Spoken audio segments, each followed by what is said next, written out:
Hello and welcome to the news at 10 on Nta News 24. Live from Abuja, I am Salwa Khalil Ibrahim. The headlines. President Tinubu advocates two-state solution to end war and humanitarian crisis in Gaza. Coexistence, free from fear and violence.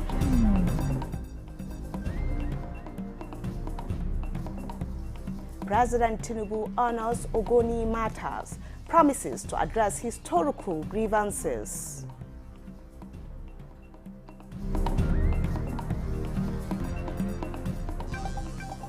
Inspector General of Police warns officers against compromising on investigations.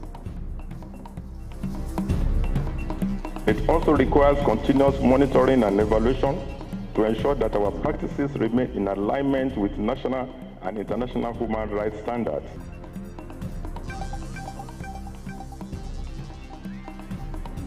Federal government moves to stop unrest and exploitation in mining communities, trains indigents on various skills.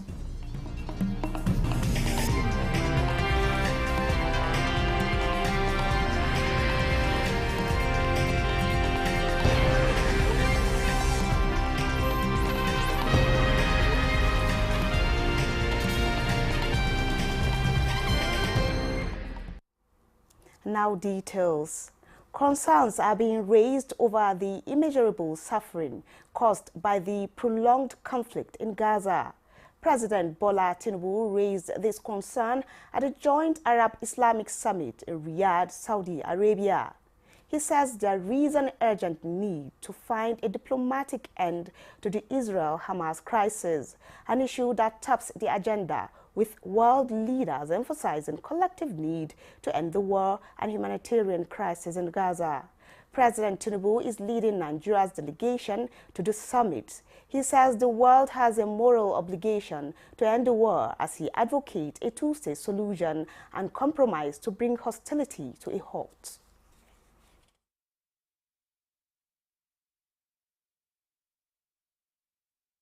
I call upon all of us to come together in solidarity, to stand firm in our resolve, and to work towards peaceful coexistence, free from fear and violence.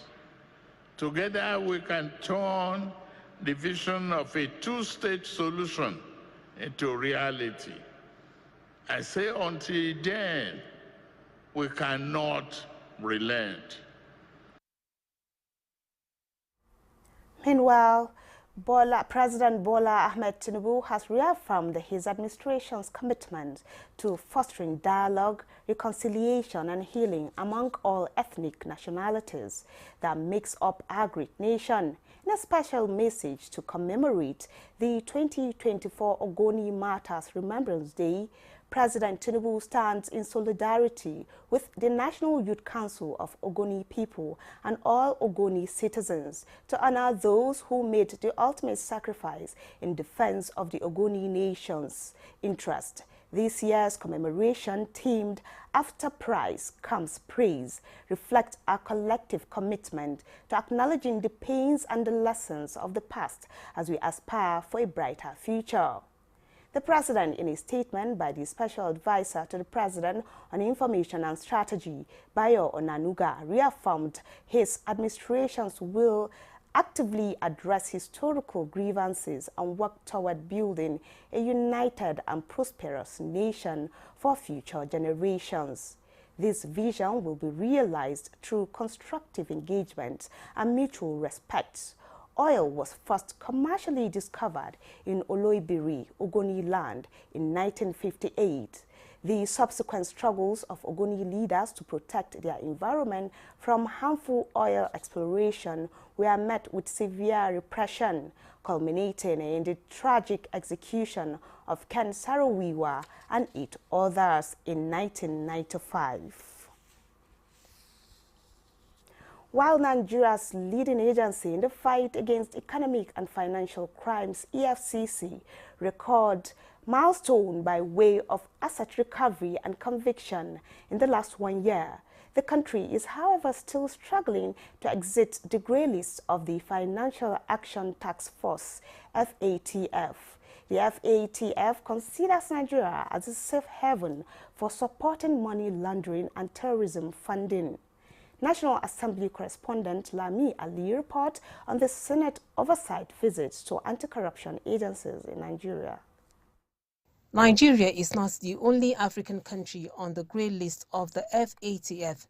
It is also not relenting in tackling the menace of corruption head-on, as affirmed by the chairman of the EFCC when he hosted the Senate Committee on Anti-Corruption and Financial Crimes. Made asset tracing and recovery one of our key objectives. And of course, we are happy to report to you in the last 1 year, we have done close to 250 billion. We have a relationship with the Accountant General's office now. We have been given access to GiveMe's. We want to monitor releases live and where the money goes. As the Nigeria Financial Intelligence Unit, the director also said deployment of technology and improved funding are required to effectively tackle financial crimes. The NFIU has strengthened its efforts to ensure reporting entities understand and comply with anti-money laundering and countering financing obligation, terrorism financing obligations. Financial crime taxes demands a continuous investment in technology and training. Despite these challenges, there is confidence that Nigeria has what it takes to make a difference, as confirmed by the chairman of the Independent Corrupt Practices Commission. About 50 billion naira has been lost by African continent through illicit financial flow. As a result of that, the head of state of African countries agreed amongst themselves that there is need for Africa to come together, and through the glory of God, I was elected as the first chairperson of Africa as a Recovery Practitioners Forum, whereby I was saddled with the responsibility of galvanizing the support and also to mobilize all the African corruption agencies and African recovery institutions in order to ensure that the stolen asset, the asset of African artifacts taken outside the African continent are identified, traced, recovered, and bring back to Africa. The Senate committee, at the end of the oversight visit, says it would provide necessary legislative support for the agencies to function effectively. To support them through budgetary provisions. We also look at we are also going to look at their laws to make sure that they make them to amend them, to give them more power and to ensure that they are efficient. The oversight visit is to assess the performance of the agencies in the implementation of the 2024 budget preparatory to the presentation of the 2025 appropriation bill. Lami Ali, Nta News.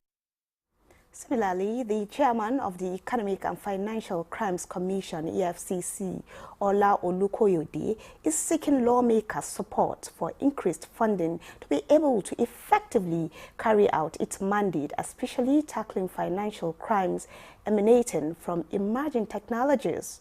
This is as the Anti-Graft Agency played host to the Senate Committee on Anti-Corruption, led by the chairman, Emmanuel Udende, during a pre-budget oversight to the Commission headquarters in Abuja. Tope Alabi reports. The Economic and Financial Crimes Commission (EFCC) 2024 budget proposal was 76.586 billion naira, representing a 53.48% increase from 2023 49.901 billion naira. The Senate Committee on Anti-Corruption, led by the chairman Emmanuel Udende, are on a fact-finding oversight to evaluate the Commission's performance in the outgoing fiscal year. What the executive brings is a draft. It's only when we agree and pass that it becomes law. EFCC Chair Ola Olukoyede highlighted notable achievements, including asset tracing and recovery exceeding 260 billion naira, establishing a department to prevent fund theft, as he emphasized the need for increased funding to combat financial crimes enabled by emerging technologies ecosystems. I don't need less than 300% of the last year budget you approved for me to work this year, and I must be serious. If you want this work to go on, there is a software I'm trying to procure just to investigate cryptocurrency and this the virtual currency trading and all of that, which is a major problem to us. The list will receive is 3.4 billion just for just one software. The committee toured facilities initiated during Olukoyede's first year, with Chairman Udende expressing satisfaction with the progress. We have commended them for doing a very good job. They have 2,600 and something convictions. They recovered over 200 billion naira. When he's talking about proceeds of crime, once they recover these funds, we can tax a percentage, like custom do. They are entitled to a percentage of whatever they get for the year. Through this oversight, legislators assess whether existing laws and appropriations yield intended results. In Abuja, Tokpe Alabi, Nta News. Still on the legislature, the National Assembly Parliamentary Support Group is bringing together voices from across the country to explore a vision for a distinctly Nigerian system of government. It was a national discussion aimed at returning Nigeria to parliamentary system of government. Ignatius Unko reports. Within the walls of the Shehu Musa Yar-Adua Center, Abuja, renewed voices emerged, calling for a switch in Nigeria's system of government under the theme, fostering accountability through a homegrown parliamentary system of government. Participants here, leaders and citizens alike, imagined a future where Nigeria's strength rises from its roots, with a system crafted by its people for its people. A closer look at the system reveals fractures that can no longer be ignored, dreams left unfulfilled, and gaps that beg to be filled. Those who captured us or conquered us left behind a system that was familiar to them. It is about crafting a legislative system that resonates with everyday realities, aspirations, and diversity of the Nigerian people. It was a loud dream of a government that would be very close to its kin, where transparency and accountability will take root. This homegrown parliamentary system of government, they argued, would not only empower citizens, but bring leaders face to face with the people's hopes and aspirations. The last 25 years has not actually given Nigerian citizens what they were expecting from their governments. Any system that we will build that will not make the people in power fear the people is an imperial democracy. It will never work. That the system we imported, the laws we have so much loophole. The dialogue ended with a pledge, a commitment to refine this vision, to shape a parliamentary system that would echo Nigeria's rhythms and values. As part of the initiative, the Parliamentary Support Group also organized a national essay competition for undergraduates. Ignatius Unko, Nta News. And the need to engage children in the country through positive role modeling and mentorship has been described as a crucial step toward building leaders for the future. Member House of Representatives Bamidele Salam, who is the President, Children of Africa Leadership and Value Development Initiative, stated these at a media briefing in Abuja. He says a National Children Leadership Conference is being organized to engage children from across the country to have mentorship sessions with leaders in the executive and legislative arms of government as part of effort to stimulate interest in education. Hoping to have His Excellency the Vice President in attendance. We are hoping also to have a session with the children to be facilitated by the Right Honorable Speaker of the House of Representatives, the Right Honorable Tajuddin Abbas, who will be having a session with the children drawn from different states of the Federation. Everything that we have done in Cardiff, it appears that the most focal of those issues have been how to get back our children to school. If you don't put children in school, there is no way you can solve all these problems of insecurity, banditry, and what have you. The proposed National Children Leadership Conference is expected to coincide with the Universal Children's Day celebration later this month.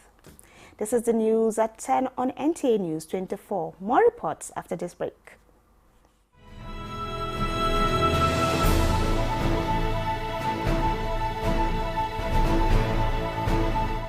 From the creeks of the Niger Delta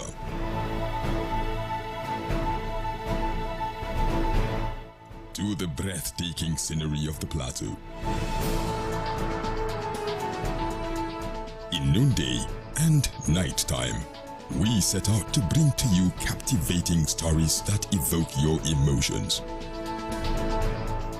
For fascinating documentaries and reports on day-to-day issues with expert analysis, tune in to Nta News24, DSTV channel 419, GoTV channel 26, StarTimes channel 101 and 433, and Free TV channel 703.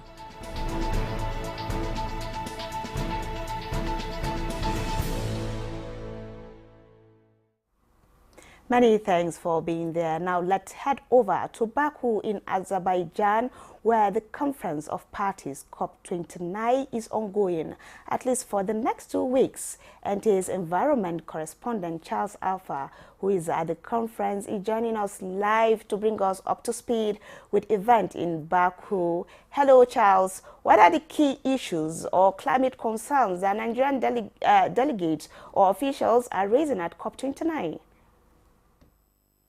Okay, Salwa, it's good to see you. Good morning.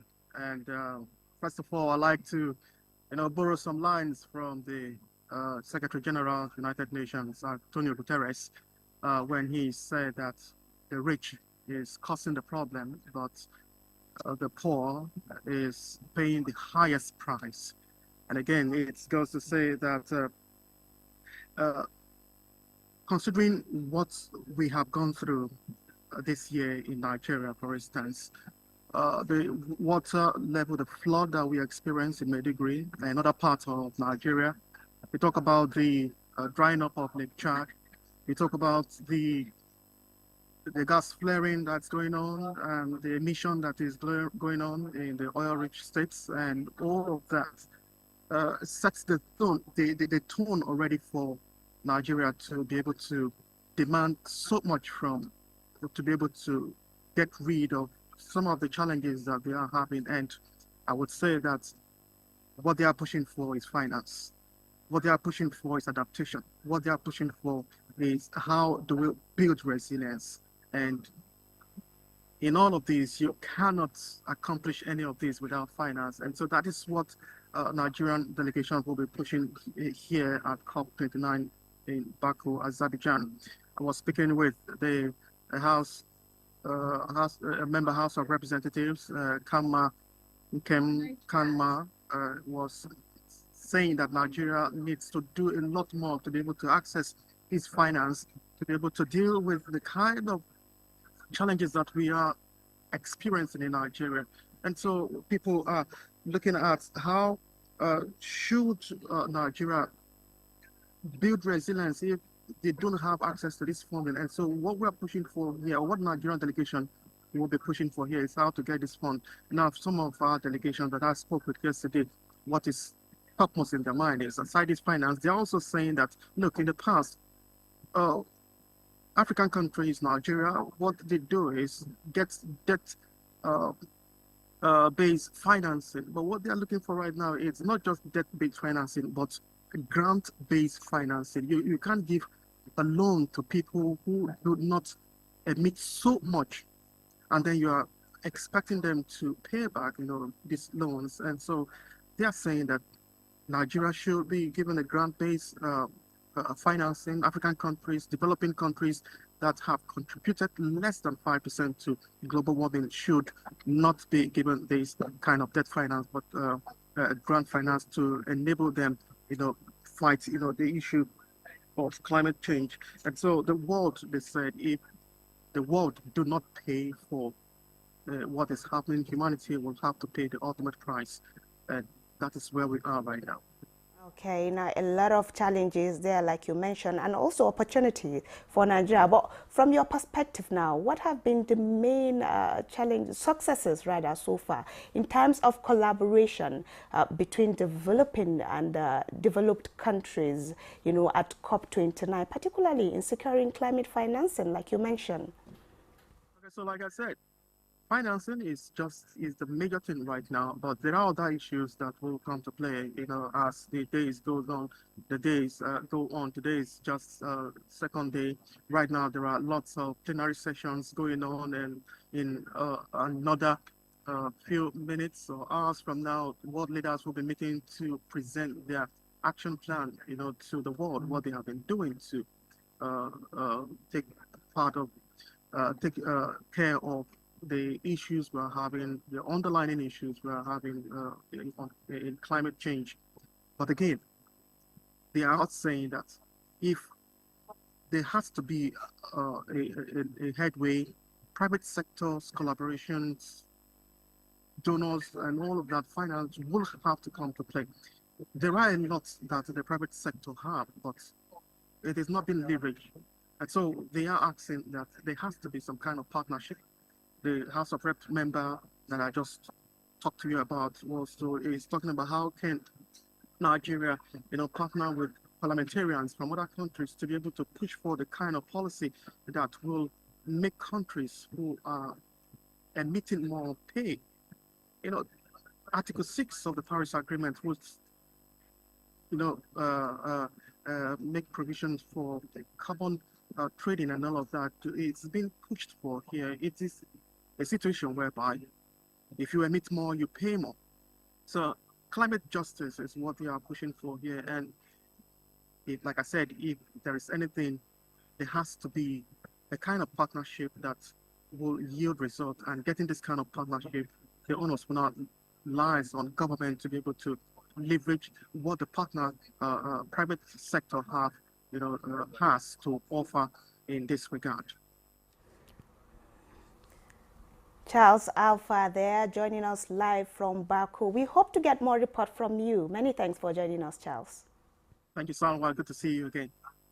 Moving on now, President Bola Ahmed Tinubu has approved the reappointment of the Director General, Nigerian Building and Road Research Institute, Professor Samson Duna, for a second tenure of 4 years. A statement from the Deputy Director Information in the Institute, Peter Mashem, confirms that the Director General's reappointment was conveyed in a letter signed by the Secretary to the Government, Senator George Akume. Professor Duna has been serving as the Director General of the Nigerian Building and Road Research Institute since his appointment in 2020. Duna is an erudite professor of civil engineering from Beleri local government area of Gombe State. As the current registered engineer, Professor Samson Duna is also a member of the following professional bodies: member, Nigerian Institute of Engineering Management, fellow, Nigerian Institute of Civil Engineers, fellow, Nigerian Association for Engineering, Geology and the Environment, fellow, Nigerian Society of Engineers. He is also council member of Standard Organization of Nigeria and a member of Industrial Sectorial Board for the Regional Transport Research and Education Center, Kumasi in Ghana. Technology will continue to drive military component in containing terrorism and other high-profile crimes in a multidimensional and developing threat to national security. Senate President Godswill Akpabio made the assertion in a message to the 2024 Chief of Defense Intelligence Conference holding in Abuja. Defense correspondent Ismail Musa reports. Nigeria's 25 defense advisors and attaches, accredited to 90 countries across the globe, attending the 2024 Chief of Defense Intelligence Conference. The annual platform reviews activities and make projections for enhanced operations. In preparation for the current and future warfare, the Chief of Defense Intelligence, who acknowledged emerging security threats, stressed the remarkable combat and intelligence operations in stemming criminal activities and announced plans to establish an intelligence technology center as a force multiplier for proactive intelligence gathering. Which will be responsible for clandestine reconnaissance operations, utilizing the latest cutting-edge technologies and innovations. We are determined to improve how intelligence is collected, processed, and disseminated for operations through emerging technologies. I am pleased to note the agency's commitment to integrating artificial intelligence, machine learning, and human analytics into its operations. These innovations will help process massive data sets and identify patterns that might otherwise remain undetected. Our challenges are now only internal, hence the need to bring to bear experience in anticipating emerging threats and indices within your area of coverage, and critically analyze their effects on Nigeria. These attaches are Nigeria's diplomats and security eagle eyes abroad. The 2024 Chief of Defense Intelligence Conference is focusing on exploring the role of technology in strengthening regional and national security. In Abuja, Ismail Musa, NTA News. Now, despite the sacrifices they make, both in times of conflict and in the aftermath, Nigerian female veterans embody the spirit of perseverance that endures long after they have hung up their boots. Official inauguration of the Female Military Veterans Association at the Army Resource Center, Abuja, means they will no longer battle their challenges alone, as the association is poised to address their issues and ensure reintegration into civilian life. Ekene Ndulwe reports. Sacrifices made by female veterans for the country are not in doubt, but some are known to be battling some life challenges as a result of their career choice. The inauguration of Female Military Veterans Association, the founder says, marks the dawn of a long overdue recognition for these women who have served in Nigeria's armed forces. We are going to have an office throughout the country, every local government, to get in touch to whoever that has served in the military before, to see how we can help them. While they still benefit from the Nigerian Legion overall responsibilities, they will now particularly and specifically cater for their membership. Some of the veterans who had long stood at the front lines and government representatives shared their thoughts, lending support to the movement. It's a forum for females. It will advance the cause of females. It will make females available to serve in other spheres in the country, so that when you retire, you don't just stay at home. All the skills and experiences you have had, you are not able to use it. You are creating a platform that ensures the recognition, respect, and support that female veterans deserve.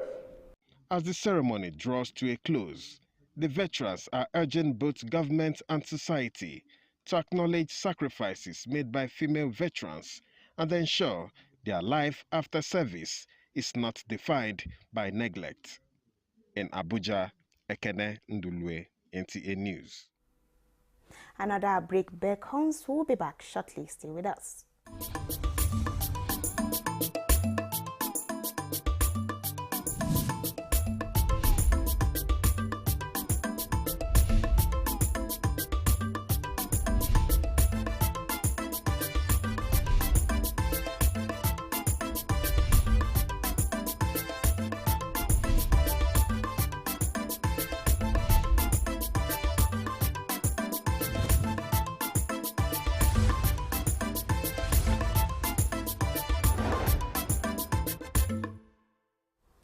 Many thanks for being there.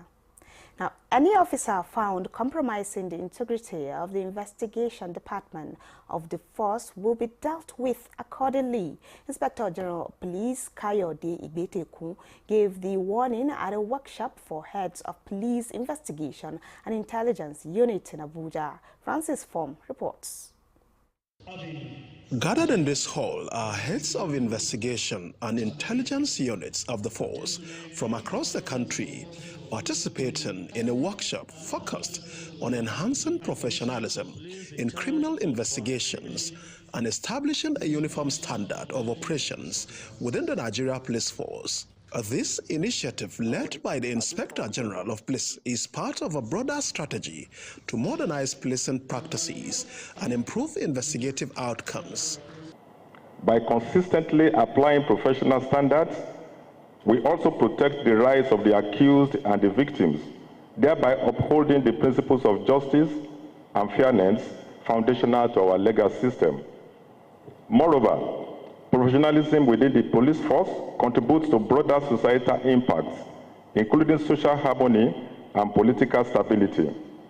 IGP Kayode Egbetokun also reiterated the unwavering commitment of the force to safeguarding the rights and well-being of children by adhering to the highest legal and global ethical standards, particularly the UN Convention on the Rights of the Child. Adherence to these standards involves regular training and education of our officers to handle custody issues sensitively and professionally. It also requires continuous monitoring and evaluation to ensure that our practices remain in alignment with national and international human rights standards. The workshop is a significant step in strengthening Nigeria's criminal investigations framework with the ultimate goal of building a safer, more secure society. Francis from Nta News. Musliu Akinsanya, also known as MC Olomo, has taken the oath of office as the National President, National Union of Road Transport Workers NURTW, after being elected by the Southwest Zone of the Union. Oyeyemi Ajayi has the details.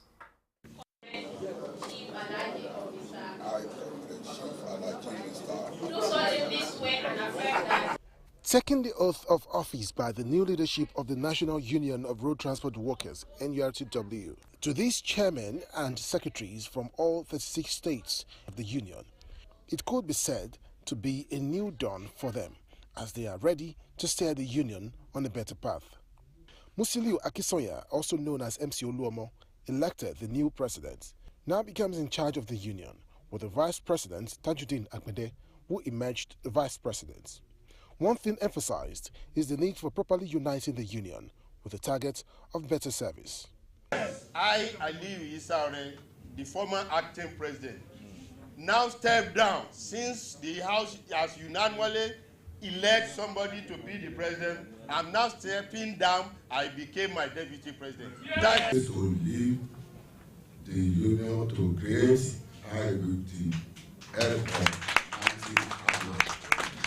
Thank you very much. God bless you. God bless you. Some of the members spoke on their expectations from the new leadership with the determination to fully support them to move the union to greater heights. We will not allow anybody, no matter who is that person, to destroy this union. This union is above all of us. No matter the wealth, no matter the money you have, no matter the position you are. We know his intellectual capacity to steer the union to a new level. Then we are very sure and always very guaranteed that the union will rise from where it is to next level. Part of the resolutions reached by the union was the vote of no confidence passed on the former president of the union, Tajudeen Bariwa, while declaring him suspended indefinitely from the union. Oyeyemi Ajayi, Nta News. Major federal roads connecting communities in Akwa Ibom State are receiving facelift as the Federal Road Maintenance Agency begins implementation of the presidential mandate to ensure smooth transportation of goods and services in and out of rural areas. Clement Barukui has details. Joseph Wambuefe is a resident of Ikorobo community and has been doing business here for the past 20 years. Like many residents of Nsurubium local government area, his excitement on seeing this once impassable road knows no bounds. So we are happy, even the market people here are happy. People are excited You can see Namoto is the party with the speed. I'm so more delighted for a good job and the quality they have been doing here. I thank God for the federal government that come and do this work up to this level. So now the road is very easy for us. The road, which connects communities in Nsrubium to other parts of Akwa Ibom State through the East-West Road, brought business activities before now to a near halt due to its deplorable state. We achieved 1,185 meters square of phase station, and we patched 77 meters square of pothole. We visited line drain. Apart from the repair works on the Ekparakwa-Itin and Ikorobo Road, the Federal Road Maintenance Agency is also carrying out critical interventions on Ekparakwa-Iwukem-Azumini Road, Ikorekpene-Umuaya Road, Ikorekpene-Aruchukwu Road, as well as internal roads within the Federal Polytechnic, Ukana. Clement Barikui, NTA News.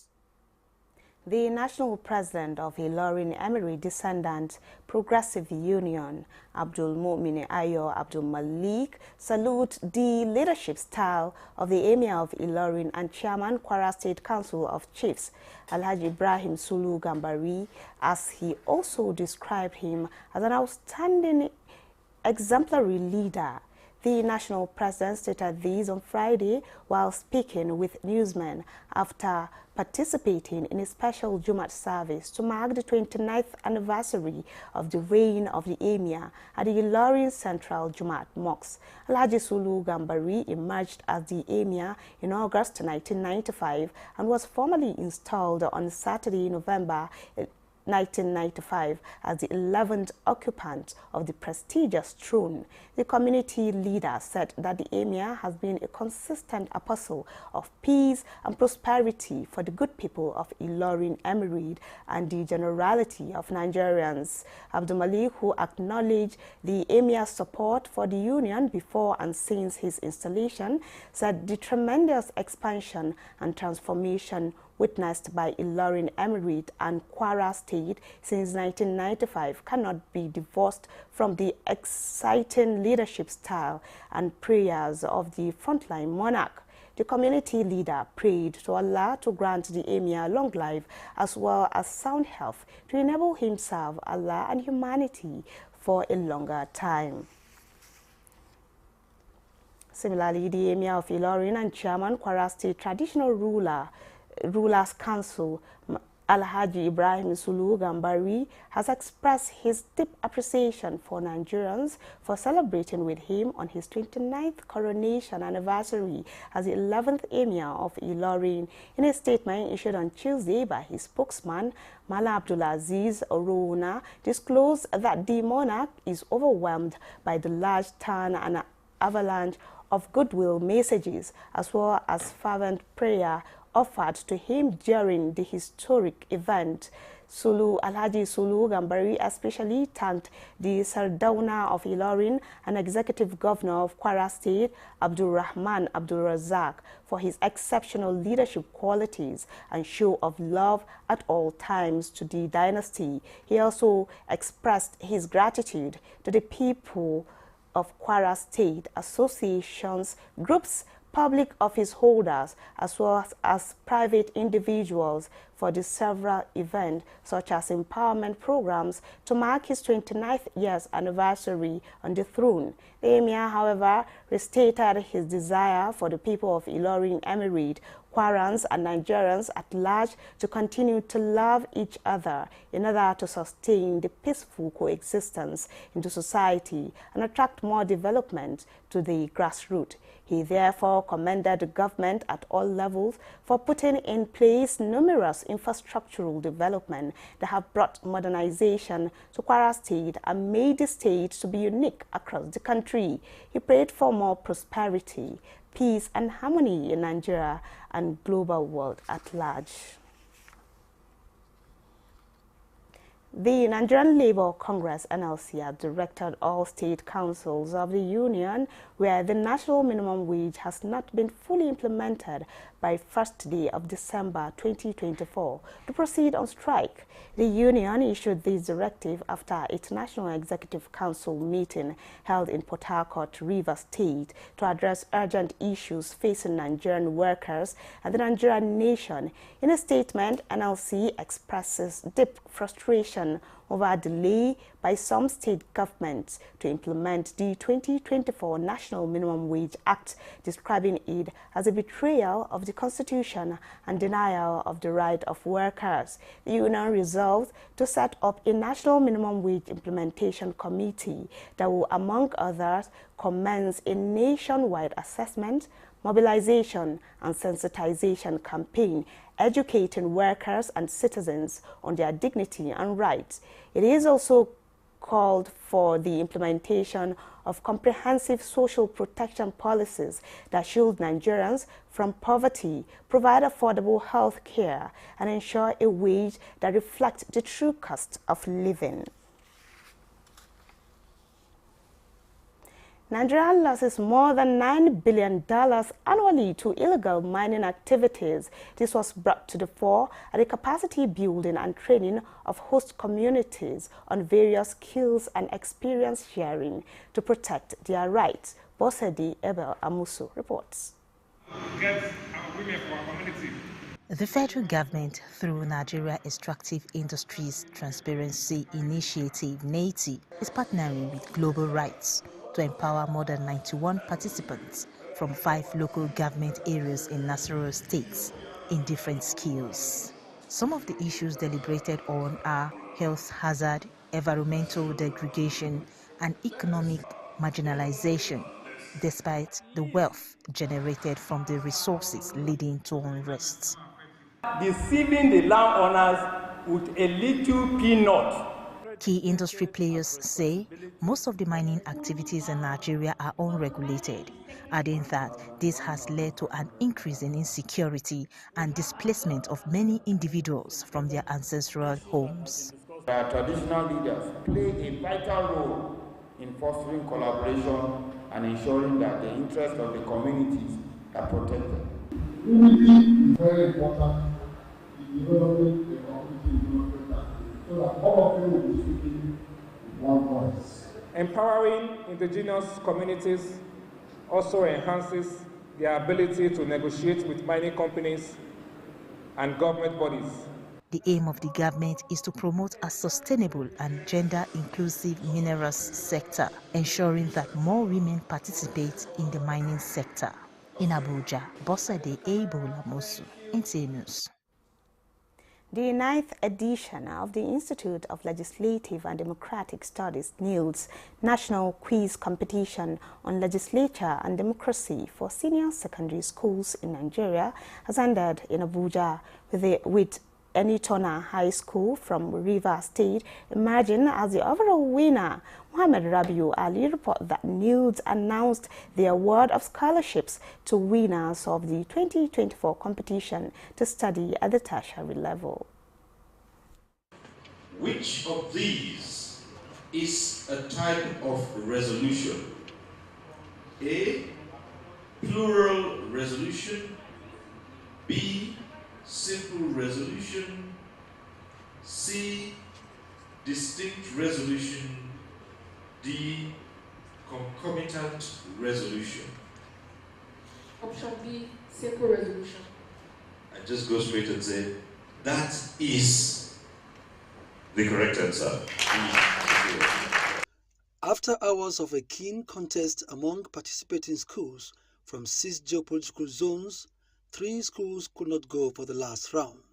The annual competition was initiated by NILS to provide continued education on the legislature and broaden the psyche of students on the history, legislative process and procedure, as well as democratic governance. Some of the questions asked these children, some of us could not answer those questions.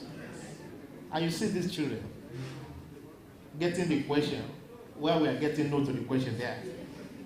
So you have done very well.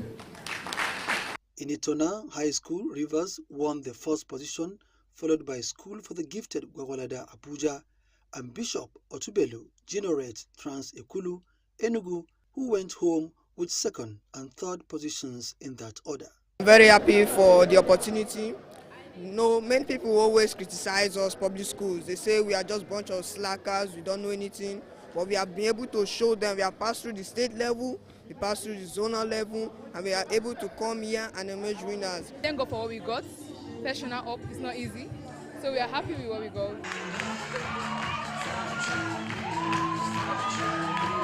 In Abuja, Muhammad Rabiwali, Nta News. Congratulations to all the winners there. Now, ahead of the much anticipated legal framework on promoting circular economy in Nigeria, the National Environmental Standards Regulation and Enforcement Agency, NESRA, continues stakeholders' engagement and advocacy to prepare grounds. NGOs and grassroots partners benefited from the latest sensitization held in Abuja. Environment correspondent Nta Daniels was there. The efforts put together by the National Environmental Standards and Regulations Enforcement Agency NESRA to combat the menace of plastic waste and promote circular economy has yielded fruits, with the legal infrastructure soon to emerge. The Minister of Environment, Balarabe Abbas Lawal, started this during a sensitization program organized for non-governmental organization by NESRA. Together, we can educate communities on the dangers of single-use plastics, promote sustainable alternatives, for example, reusable bags, refillable bottles, support policy changes. NESRA wants NGOs to take responsibility and begin the change from individual actions, as well as use their wealth of experience as frontliners to take the message to the hinterlands. We think that we need to begin to sensitize them to the emerging and the evolving system that is coming. Where the legal framework emerges, nobody will say that it doesn't know that this is what is emerging.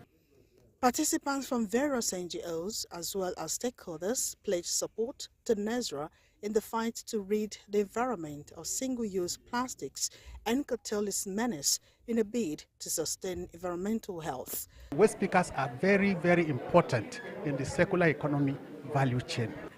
We buy granite in one ladder, we buy this in another ladder and what have you, but when we go with our basket, that will save us from wastage. The sensitization featured a hybrid technical session and offered a platform for exchange of ideas and networking aimed at changing the narrative. In Abuja, Nta Daniels, Nta News. As part of efforts to ramp up safety on waterways as well as harness its blue economy potential, the Bayelsa State government is to establish a marine safety task force and create economic zones to be known as fish cities. Governor Doye Diri disclosed this in an event tagged Expanding Stakeholders Validation for the Bayelsa State Marine and Blue Economy Draft Policy in Yanagwa, the state capital. Demenipre Ohia was there and now reports. Globally, blue economy is valued at over $1.5 annually and provides more than 30 million jobs with a potential for growth. Blue economy in Bayelsa State research shows offers vast opportunities as the maritime environment allows for shipping, fishing and aquaculture, coastal tourism, renewable energy, and even the emerging field of maritime genetic resources, if properly harnessed. However, Bayelsa State Governor Doye Diri noted that security on waterways was key if the state would benefit from the wealth in its maritime domain.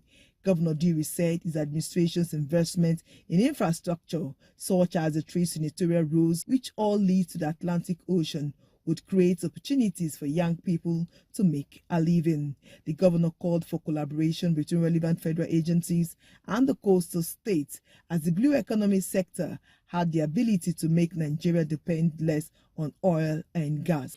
We are committed to creating our young people can build successful careers in all of these areas that I have enumerated.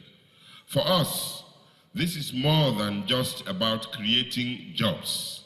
It's about carving a sustainable future that benefits both our economy and our environment. key stakeholders in the sector, including the State Commissioner for Maritime and Blue Economy, Dr. Faith Zibenua Zips Godwin, said the policy framework was born out of a collective desire to transform Bayelsa into a model for sustainable marine management environment, resilient and inclusive economic growth. As a new ministry, we need direction on how we could harness appropriately our marine resources. And we can't do that without a policy. And then the policy gives us direction. And by the grace of God, we hope to get results. Blue economy in such a way that he would triple beyond the oil sector. And if we can get it right, oil sector will be a thing on the past for us. And that is what some other countries are doing. The event had critical stakeholders in the marine sector. In Yenagua, Timinapri, or here, NTA News. You are watching the news at 10 on Nta News 24. Here is a quick look at the major humanitarian crisis in Gaza. Coexistence, free from fear and violence.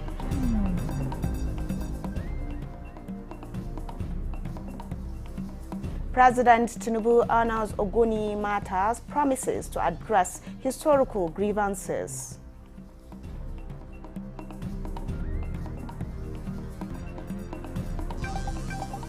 Inspector General of Police warns officers against compromising on investigations.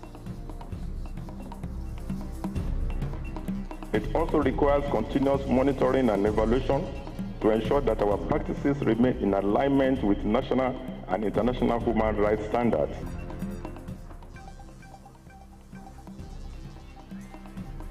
Federal government moves to stop unrest and exploitation in mining communities, trains indigenous skills.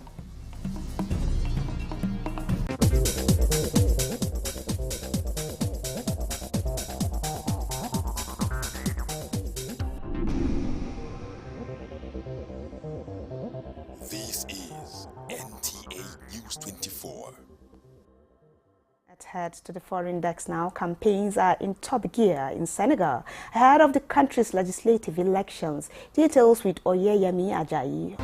With less than a week to go before Senegal's snap legislative elections, the opposition and the government are battling for control of the capital, Dakar. Activists from the opposition coalition are canvassing door-to-door across the city, while government supporters are offered culture. Both sides say they are confident of victory. However, supporters of President Bassirou Diomaye Faye, ruling PASTEF party, are equally certain. Faye came to power in a landslide victory in April, promising to crack down on corruption and improve livelihoods. Just 6 months after, he dissolved parliament, accusing lawmakers in the opposition-led assembly of blocking him from executing the promised changes.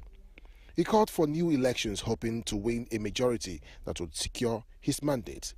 The biggest threat comes from Senegal's influential former presidents Macky Sall and Abdoulaye Wade, the fact that many are defecting from the ranks of these groupings to the government camp. The move has been condemned by the opposition and endorsed by the ruling party. Some say these raised questions, particularly as PASTEF opposed these actions when it was the opposition. Voters in Senegal will be choosing 165 lawmakers on 17th November in an election in which voter turnout is expected to be very low. Thanks for watching. I am Salwa Kalal Ibrahim.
This is the news update at 11 on Nta News 24. Live in Abuja, I am Salwa Khalil Ibrahim.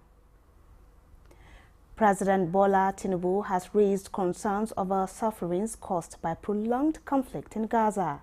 This was during the joint Arab-Islamic summit in Riyadh, Saudi Arabia. He says there is an urgent need to find a diplomatic end to the Israel-Hamas crisis, an issue that tops agenda with world leaders emphasizing collective need to end the war and humanitarian crisis in Gaza. President Tinubu led Nigeria's delegation to the summit. He says the world has a moral obligation to end the war as he advocates a two-state solution and compromise to bring hostility to a halt.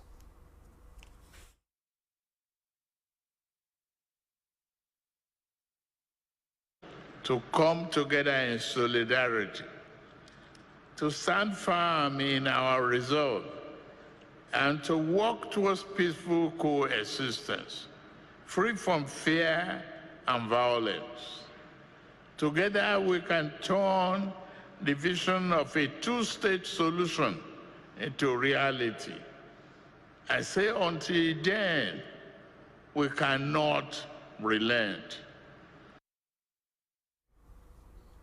Meanwhile, President Bola Ahmed Tinubu has reaffirmed his administration's commitment to fostering dialogue, reconciliation, and healing among all ethnic nationalities that makes up our great nation. In a special message commemorating the 2024 Ogoni Matters Remembrance Day, President Bola Tinubu stands in solidarity with the National Youth Council of Ogoni people and all Ogoni citizens to honor those who made the ultimate sacrifice in defense of the Ogoni nation's interests. The president, in a statement by the special advisor to the president on information and historical grievances and work towards building